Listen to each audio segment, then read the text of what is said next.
a woman who looked huge because of her pregnancy. I couldn't handle the thought of dealing with him, while I would have to raise the baby alone and constantly see her big, 9-month pregnant belly. He looked at me with disdain and had a smirk on his face, as if he was expecting this situation. Even though I knew this would happen, I quickly went to my room and came back with some divorce papers. I showed them to David without hesitation. He looked shocked and asked, "What's this all of a sudden?" "Well, it was your idea. Just sign it quickly." "I'll submit it tomorrow," I said. His face turned red from embarrassment and anger at my words. "Watch carefully. I'll make you regret how you've treated and looked down on me," I warned him. "My name is Susan. I'm 27 years old and a housewife. 2 years ago, I used to work for a mobile company. I met David, my boss, when I was 25. We quickly fell in love and got married. David, who is 3 years older than me, was very reliable, especially when he was teaching me at work. I was really thankful for his clear guidance. We became good friends and often went out to dinner. When he asked me out, I was thrilled, especially since I had never dated anyone before. It's a bit embarrassing, but I was always more interested in cartoon characters than real men. Seeing my high school and college friends getting married one after another made me feel pressured. When I fell in love with David, I promised myself he would be my first and last love. I was thrilled when we started dating and then got married a year later. David was good-looking and popular with our female colleagues. I was proud to be his wife and enjoyed all the congratulations and well wishes we received. I felt incredibly happy, not knowing what would come next. The day after we officially registered our marriage, I mentioned to David, "Now that we're married, you expect me to quit my job, right?" David surprised me with his response. "I've always wanted my wife to focus only on home matters. Don't worry, I can support us with my income," he said. "But this is so sudden." "You never told me this before," I replied. David had never mentioned wanting me to quit my job before we got married. I had taken the job based on my father's advice, and quitting without notice didn't feel right. I wanted to explain, but David's silent gaze made me stop talking. "I should have told you earlier, but it's too late now. Starting tomorrow, you don't need to go to work. I'll take care of a handover," David said. The news that I had to start staying home from work the next day hit me so suddenly that I felt dizzy. But David's decision was final, and since he had been my boss, I couldn't argue. Even though I had to leave my job without a proper goodbye, I was committed to making our marriage work. I focused on household tasks and tried hard to meet David's expectations. I cooked meals, especially his favorites, hoping for some recognition. Even though David never commented on the food, I longed for a bit of appreciation, especially after giving up my job and losing my previous recognition. One day I asked David, "Is my jacket clean? I have an important meeting tomorrow." "Yes, of course," he replied, showing his old-fashioned and commanding side. I reminded myself how lucky I was to be married to him and tried to meet his expectations. Without a personal income, I relied on David for everything. Our relationship often felt more like a boss and an employee than a husband and wife, but overall, our married life was relatively smooth. One day, I fell ill and couldn't get out of bed, feeling too weak to do housework. I planned to catch up on it the next day. David came into the room, looking angry, and demanded, "What are you doing? Get up and make some food." While kicking the blanket off me, I explained, "I'm sorry, I'm not feeling well." Instead of understanding, David scowled and said, "You don't work, and you're lying down just because you're a bit sick? Pathetic." I was shocked that he would insist on chores even when I was sick. I never expected him to be like this before we got married. Maybe I should have noticed, but it was too much. I ended up doing the chores while crying. A few days later, I realized I had missed my period and felt a rush of panic. I went to the drugstore and bought a pregnancy test, which turned out to be positive. Overjoyed, I cried tears of happiness and decided to tell David as soon as he came home from work. That night, David came home after midnight, smelling strongly of alcohol and staggering as he walked. I was surprised at how drunk he was, especially since he hadn't warned me. Despite having prepared dinner and wanting to share my pregnancy news, I decided to tell him right away. My excitement got the best of me, and I shared the news with my tipsy husband. "I haven't seen a doctor yet, so it's not confirmed," I said, trying to share our exciting news. But David's face turned dark as he replied, "A child? What have you done?" His tone was colder and more severe than I had ever heard. "I don't want a child. This is the worst. If you're going to have it, you'll have to take care of it yourself." His harsh words shocked me. He angrily undressed and went to the bathroom. I couldn't understand why he was being so irresponsible about our baby. The happiness I had felt moments ago was replaced with deep sadness. He had never said he didn't want children before. We hadn't been using contraception, so I assumed we both wanted a family. As I was hanging up David's jacket and about to take his shirt to the laundry, I noticed something in the pocket. "What's this?" It was a piece of paper that felt like a receipt. At first, I thought it was from tonight's event and was about to throw it away, but then I saw the name of the place. "Is this a motel?" My hand shook as I realized it was indeed a motel receipt. This discovery shocked me deeply. I wondered why David would behave this way. Marriage is supposed to be about love between two people, especially since we'd only been married for just over a year. I had spent years dreaming of romantic relationships but had never really experienced one. I couldn't immediately accept this painful truth, but the idea of cheating started to make sense. Were all my doubts about him using me as a servant while loving someone else true? Was this the reason he reacted so harshly to the news of my pregnancy? As I struggled with these thoughts, I started to feel nauseous and began to suspect that something was seriously wrong. It seemed like David had a mistress at my former workplace, and perhaps he wanted to marry me for stability rather than love. Everything started to make sense, and I felt like the line between reality and my imagination was blurring. Still, I couldn't ignore the hurtful things he said after I told him about the pregnancy. I decided to gather proof of David's infidelity. His cold behavior towards me made it clear that he was angry about the pregnancy.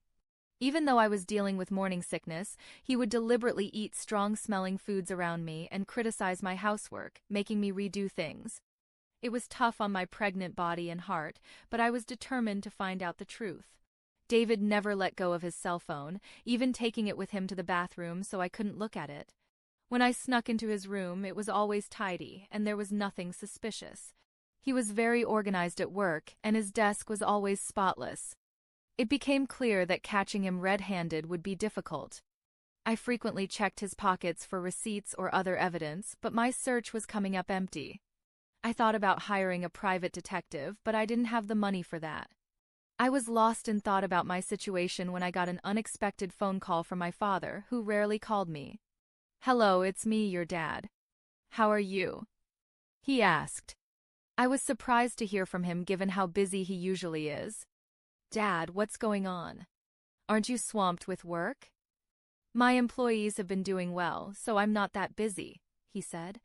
As the CEO of a company in Canada, my father had always been a workaholic. I didn't have many childhood memories of spending time with him, but I respected his dedication. I wondered why he was calling now. "So, what's up?" I asked, waiting for him to explain. My father then shared something shocking. "Is that really true?" I asked, stunned by what he revealed. "Yes, he's not the type to lie." "I want you to trust me," my father said, trying to reassure me. At first, I was in shock and couldn't respond, but as I processed the information, I felt a sense of relief. "Thank you, Dad." "I'll do my best," I said gratefully before ending the call. My investigation was finally showing results, and I felt a mix of relief and anger. Because of the ongoing tension with David, despite being pregnant, David remained distant, which only deepened my resentment towards him. Months went by, and our relationship stayed strained.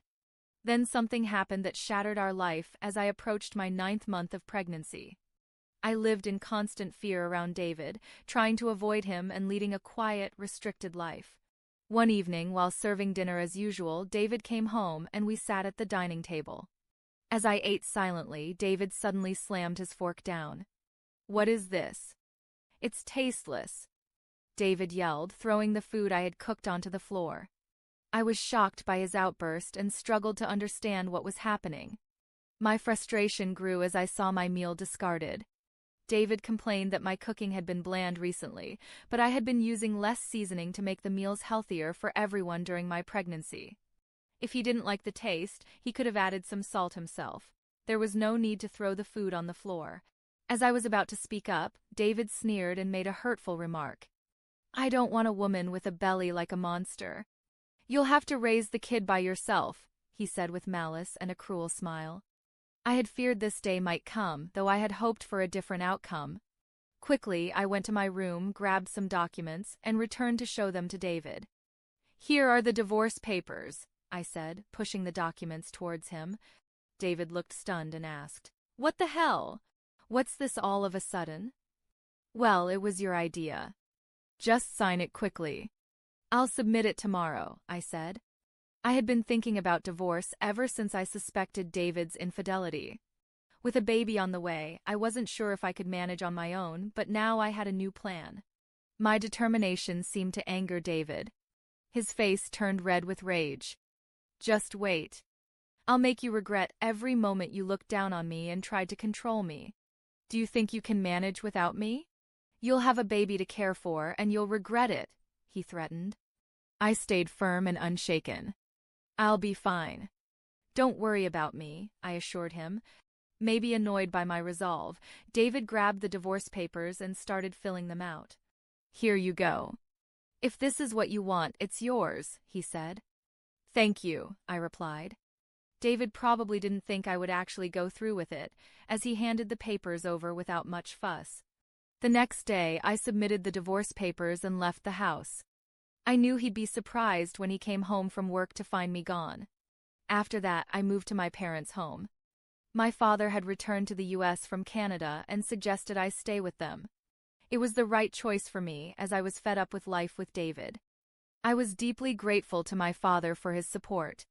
On the day I left our home, David called me 3 times, but I ignored each one. Eventually, he stopped calling. It became clear that I meant very little to him.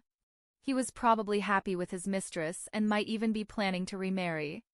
I decided to move on from David.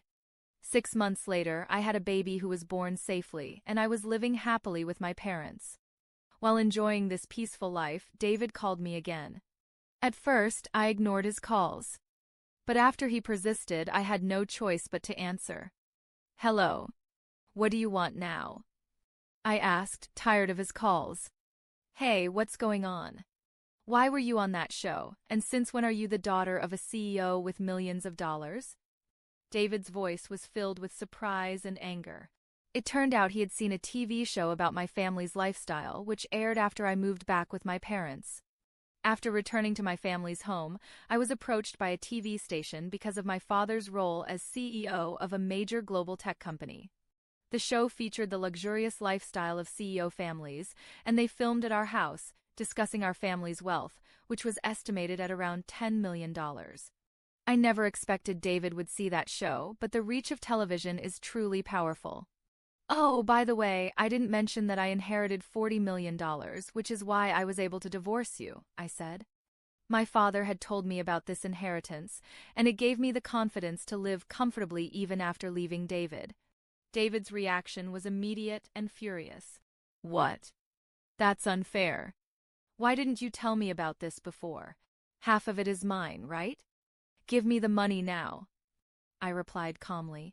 Just as I suspected after seeing the show, all you can think about is getting money from me. Gifts from parents aren't included in the property division. And don't forget your own actions. David looked confused and asked, What are you talking about? I'm tired of your anger, David.